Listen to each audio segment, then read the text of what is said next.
today we've got the lovely Hayley Tell. Yep. So really excited to have you on, Hayley. Thank you. Really important person at my job that does lots of really cool things for our whānau in the community. And I wanted her to come on to kind of share her journey, what keeps her grounded, and what hauora means to her, things of that nature, and just her journey with our beautiful language. So on that note, Hayley, would you be able to kind of give us a little bit of an intro to you? Yeah, well, mihi nui kia koe, mō te whakanui tēnei rā. So thank you very much for having me today. Ko ai au, ko taupiri te maunga, Waikato te awa, ko Tainui te waka, ko Waikato Tainui me Ngāti Kairo me Ngaitahu te tōku iwi, ko Turanga Waiwai, rawa ko Waipapa te marae, engari ko te puaha o Waikato e noho ana. So for us who have been brought up and grown up here in te puaha, we all come from the same the maunga, all ours, the awa, the waka. My marae, however, is Turanga Waiwai, the big marae down Ngaruawahia. The big one? Yeah, yeah. Oh. And also Lucky. a little marae down in Campfire called Waipapa Marae. So that's where my mum is from, and I live here in Te Puaha, Waikato. So yeah, I've grown up here since I was around about 7. So yeah, ko ai au, ko Hayley. Ko Hayley ahau. Kia ora, Hayley. I didn't know that you whakapapa back to that marae, because I've only recently been there when we went to the Koronehana. Mm-hmm. Yeah, that's a pretty cool marae. It's like a museum in a way. Yeah. Did you spend much time there? Yeah, when we were younger. So that's my dad's marae, and our nana. She's grew up right across the road, so we spent as much time as we could with our cousins and stuff, and being tohi little kids and running around the marae and stuff, and lots of celebrations, lots of tangi, lots of koroneihana, lots of cool events happening there, and growing up alongside our kingitanga. I'm not that old, but I've gone through 3 Queenie and Kingi Tuheitia, now our Tariki Nui Ngawai Honoi Te Po. So, yes. Yeah, see, being from up north, originally from Whangarei, I'd never really experienced Pukekohe until very recently, obviously, with the mahi that we do now. And so you grew up with that experience. That was a normality. Normal. Yeah, very normal and very cool. Very cool to be a part of getting things ready for our ariki, and just all the whanaungatanga, you get in there, all the mahitahi, and watching everyone all come together for the cause, which was always cool. Always cool. Did you have to spend much time doing the mahi around? As a kid, yeah. I'm an expert towel holder, tea towel holder. Oh, yes, yes. Really Same. Good. Really good at drying dishes with a wet tea towel. Pushing the water around on the dish. As long as that dish passes the towel, it's dry. But yeah, heaps of experiences with the cousins and the aunties and koros and stuff like that. So yeah, very cool. And then just kind of carrying on with that, our podcast is about the language and our culture itself, and being around that environment. Did the language and our culture was it very natural for you growing up? I know, how you go from those experiences, those places, to going back to school where it's predominantly English. Yeah, growing up around the marae and just being Māori, it's just normal. However, I never knew how to speak it, could understand it. but never knew how to respond back in Māori, i te reo Māori, but I could respond back in Pākehā. In school, yeah, you're right. Sitting in a mainstream school, it was a option to go and do Māori classes at kura at mainstream school. So it wasn't something that was just a natural thing to go into. So we didn't always go to that class, only because one of our aunties was a teacher and we'd always get in trouble. But yeah, but, as I got older, I wished I had have listened more and conversated more or did those optional Māori classes in mainstream school. I also wish that it wasn't an option. It was just part of the curriculum. So it was part of, just like maths, English, science. We have to do those. It's the same as me. I wish that had been not an option. I was just too whakamai as a kid. And, now I'm in this position, like being at the Pukekohe yesterday. I'm at, how do I pronounce the marae? Rere te whiu. Yeah, te whiu. Being there yesterday and my wife's asking me like, oh, what are they saying? I'm like, there's certain words I know. But I wish harder that I had taken those classes. Another thing on you, you're brought up in Tuakau? Yeah. From about 6 years old? From about 6, 6, 7. 6, 7? Sorry. Sorry. Sorry, that's bad in our house, by the way. I don't even know what that means. I saw it. But we grew up, we followed Dad with mahi, so wherever he was doing his mahi, we moved and we would spend a couple of years.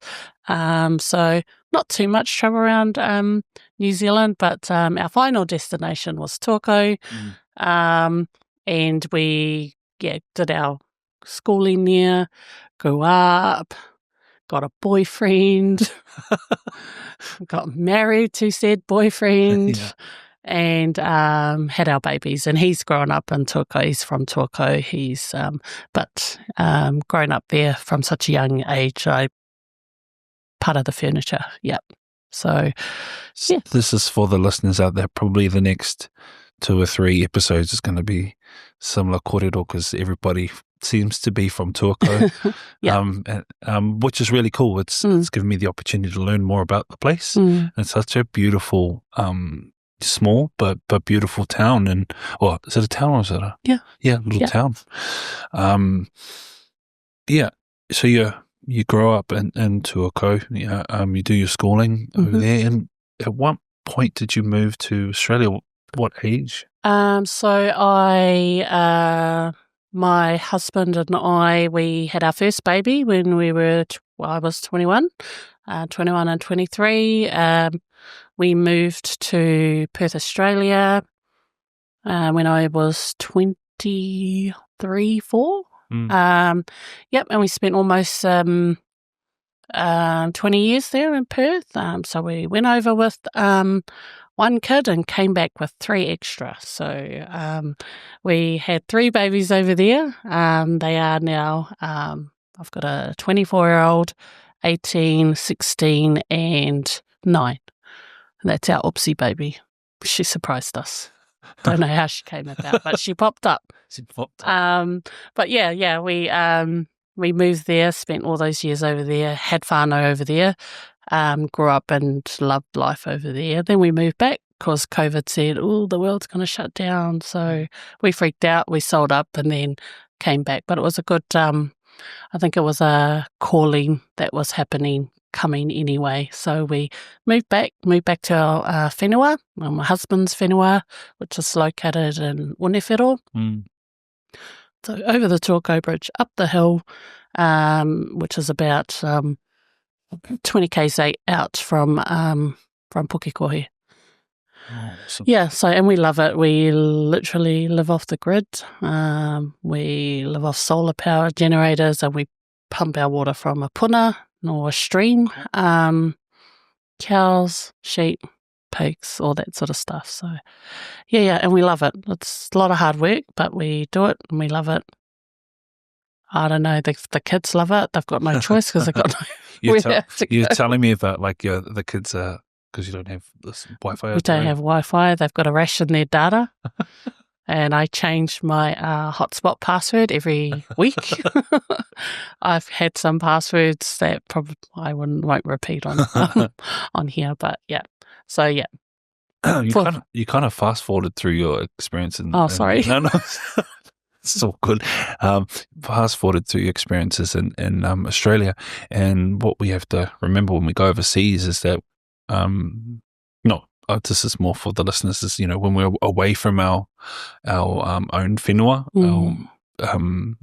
what are those experiences like for us? And did you have any?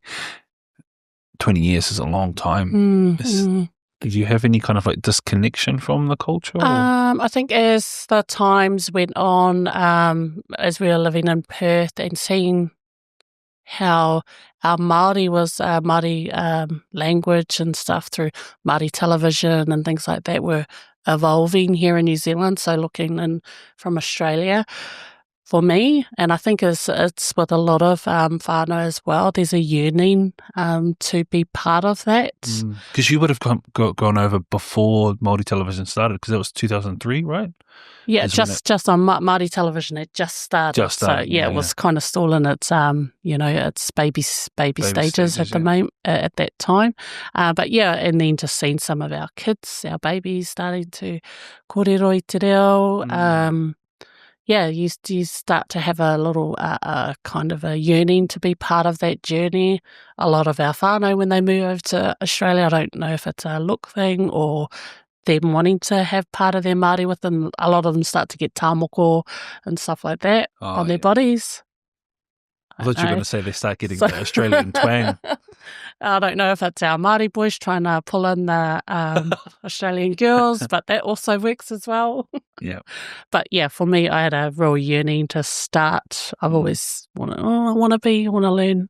I want to go and learn my reo and stuff like that. So, and never came about, because then life I just got on with life and babies and mahi and all that sort of stuff. Yeah. So yeah, there. I think there is somewhat a desire for a lot of our whānau over there, wishing and wanting to be part of that Māori and be really immersed into that. But yeah, it's a little bit different, I think, from over there. We're grateful now. We do have a lot of kaumātua who try and push Māori to our whānau over there. But it's not the same when you're home. Yeah, that's just me. I feel it's get a little bit more when you're at home on your whenua, at your marae, with your nannies and koros and stuff like that. At the Pukekohe. That's the same as me. As I don't go home enough probably, but when I go back to the Hokianga, when I'm up in Whirinaki and I'm on the whenua and I'm being told by the nannies to hurry up and do the dishes, and those experiences you can't kind of, what's the word, you can't but they're just so important, and there's such huge memories for me and all my siblings. I know a lot of my siblings are in Australia, so they miss that. And there's kind of a little bit of a detachment because I got one brother that speaks like he's Australian, thinks he's Australian. So those being able to come home is pretty cool. And you're building a whare? Yeah. So we're building. Luckily, my husband is a bit of a master of all trades. So he has a tutu, and if it doesn't break, then he's succeeded. So far nothing's broken down, but yeah, we're in the midst of building a whare up there, where we'll spend the rest of our lives and treat it as a papakoinga for our kids, and so on. So they have a safe space for them to come back to if they ever need to, or if they want to live with us. Yeah. Ideally, I don't want my kids to ever leave me, but they'll get sick of their mum and dad and take off, but I want them to always have a space to be able to come to. what's it called? A homestead, eh? Yeah, homestead, yeah. Yeah. And there's something about having a homestead, eh? We had a whare in Māngere for a long period of time, and a lot of the things that I created, I started up a production company this year called 72 Productions. Awesome. So it's 70. Our old house address was 72 Hokianga Street. Oh, cool. Hokianga Street. Wow. I know. It was a weird coincidence that, we're also from the Hokianga too. And so that's cool. It's just something about it, and I'm sure the kids will feel the same. Now we're just onto some cool questions about culture, reo, and identity. For you, what does being Māori mean to you now? I know that you're only 21, but in terms of for me personally, is or for people in general, it's whoever they want to be. If they are true, if that's who if they are staying strong in what they believe in or doing, and that to them means it's Māori, then it's Māori. For me, being Māori, it's understanding your reo, understanding your tikanga, understanding your whakapapa, knowing where you come from, who your tupuna were, where they stood, where their feet, where they were grounded, what whenua they come from. To me, I think that's very important because it has a lot of, it's very meaningful. It's somewhere where, for me, I like to go to when I'm feeling a little bit pouty or sad, or it's somewhere where we go and celebrate, where we celebrate a birthday or things like that. It's always more enjoyable when it's at your own whenua or a marae or things like that. Tangi as well. Whilst it's a sad time, it's always a good time to connect with your whānau and just remember, the lives of our whānau that's passed away, or just catch up with the cousins that you may have not caught up with in such a long time. Sad. It's sad that we have to wait sometimes for a tangi to catch up. I need to be better at that. Like, I tend to only go home when there's tangi. Yeah. And I really want to kind of break that cycle because it's so beautiful going home. It'd be nice, as much as it's beautiful to go home, even when it's those sad experiences. It'd be nice to go for a happy occasion. And you've just described it well, like being able to go home to your whenua and touch the whenua and touch your awa. And all those little things. Yeah, it's bigger than just, I love the language, but it's bigger than that too, right? It's the experiences that come with it. Just being connected to where you came from, the whenua, the awa, all those things. It's really strong in our Māori culture. We always go back to that for whatever. Yeah. My next little question was just around waiata. So I was hoping that you'd be able to sing us a song. Nah, just jokes. I don't think there's any editing that would help Hayley. Auto-tune, is that a thing? No. Well, everyone, I was talking to Warren about waiata and from the office, beautiful singers from this area. Not saying that my whānau aren't good singers, but that seems to be the norm around here. Matua Howard, he's huge. He's another one who we'll have on at a later stage. Are there any waiata, karakia, or whakatauki that you carry? There's so many whakatauki. God, I can't even remember them now that you've literally just asked me what they are. But there's so many whakatauki for different scenarios, different scenes that are appropriate to whatever it is that you're doing. But sorry, I didn't mean to put you on the spot. No, because I was thinking of one and it's just gone out of my head. But we'll talk about something else, and you can, hopefully it'll come to you. How important is it for our people to stay connected to whakapapa, their whakapapa? Oh, so important. So important. It gives them, I think it just helps them understand sometimes if they have a why, if they're sitting there going, why am I like this? Or why is this happening to me? Or why, and not so much just a bad thing, but just in general, I think understanding your whakapapa will you'll be able to trace back to, I had a nanny who was exactly the way that I was. Or I remember when my koro was talking about cousin so-and-so, and we seem to have the same traits. It kind of gives you an understanding of where your feelings come from. So I think whakapapa is so important. It also helps you not to go with your cousins by accident. Just saying. Do you want me to keep? Because Are we when going to you keep live that in a small town, it sometimes happens. Yes. So whakapapa is very important. Yes, it is very important. Yeah. And that talking about whakapapa for me, like now that I had more of a grasp of it in my late 20s and in my early 30s, I noticed that when I started, because I have a creative, mind and the way in terms of the way I think, a lot of my stories ended up becoming about where I was from, or like legends from the area, or something connected to home.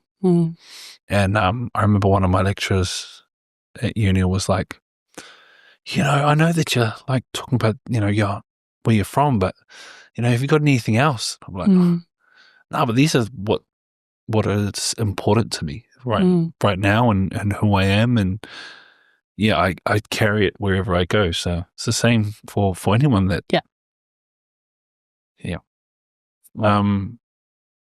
I wanted to talk a little bit about your mahi and what you do, because I work in for contract of Kia Piki Te Ora, which is all around suicide prevention. But could you talk to us a little bit about what you do? Yeah, so there's a couple of things that I do at Te Ahi Ka. One of them is I'm the lead for our ACC navigation space. And that space is just to awhi our whānau around ACC, when they have an accident. And geez, it's so hard to understand what you're entitled to, what even is ACC. Oh, gee, I didn't even know I could get anything. I just thought I just had to suffer, and hopefully I get better and then go from there. And that's a common question, or common theme with a lot of our whānaus when we talk to them about how we're partnered a lot with ACC. They, it usually comes to, I have made this claim and I didn't know what to do. So I help our whānau navigate their way through, whether, we have our rongoa space, for instance, we spoke about earlier. Our whānau can get miri, if they have an ACC claim, getting money, helping them with some pūtea while they're not working, also injured, getting any other treatments alongside miri, equipment, anything that they need, having whānau awhi them while they're recovering from the injury. So many things that you can get from ACC that our whānau don't know. I was lucky enough to be able to work for ACC for about 4 years before coming to Te Ahi Ka, so it gave me a bit of an insight. And I didn't know anything about ACCs till I started working there, and I was of the thought that you had to injure yourself at work to get anything from ACC, but not so. You could be a visitor to the country, walk out of the plane and fall out of the plane by accident. Whether you're a foreigner or not, you will be covered by ACC. Yeah, so lots of little things that I learnt over the 4 years I was at ACC. And my other mahi I do is I look after the People for Us contract, which is a service where we awhi our tangata whaikaha Māori or our disabled whānau who may be experiencing harm or abuse in their residential homes. And it comes off the back of the the inquiry to the Royal Commission, where lots of whānau from about 49, 50 years ago were being abused, neglected, really, really bad in those big institutes such as King Seats, those big types of institutes. So this is where the services come from, is off that inquiry. So we are out there providing awhi to our whānau in the South Auckland area down to the Waikato. We have 3 other providers. We come from a kaupapa Māori space, and we also have another provider that come from a Pasifika space who look after the South Auckland area, and then our national provider who look after everything, all our whānau who are non-Māori or non-Pasifika. So and it's not working in the disability space is such an eye-opener for myself. Whilst we call them disabled, a lot of our whānau, our tangata whaikaha Māori, are very, very abled, but just in a different way. There's been some kōrero as I've been going through this journey of building this contract that disability for our Māori culture was actually looked at as a taonga, as something special. You were classed as in high esteem if you had what they call a disability. However, colonisation happened, you didn't fit into their box, so now you were classed as disabled and you need to be over here while the rest of us go and be great over here. And that's where it's come. So we're trying to, bring it back to, our tangata whaikaha Māori are very, very special. They just can give us what we need for some and what they need in a different way. And just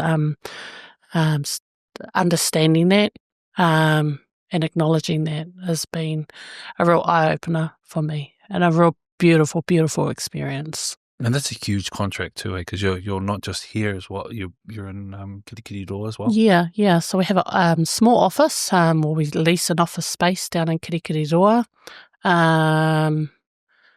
And getting to see these people in their spaces, our tangata whaikaha Māori in their spaces, has been a real big learning curve for me. This service is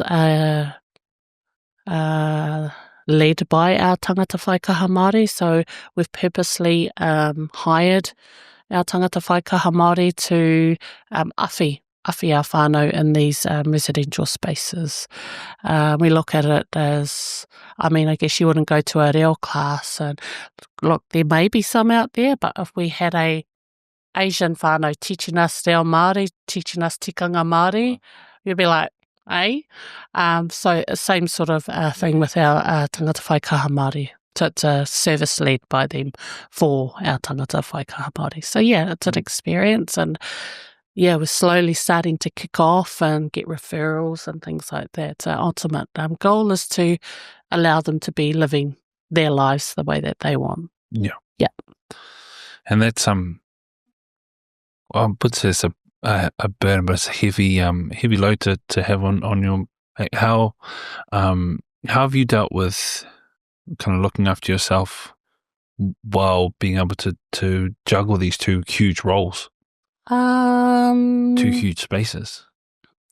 It can be a little bit hard sometimes because when you got, like you say, you got to look after these 2 spaces that I'm working in, look after your whānau, and try and look after yourself. I think a lot of us Māori women kind of put ourselves on the back burner sometimes. I go, we'll just do that later. And then years go on, years go by, and you forget about yourself. And you just keep on keeping on, I guess.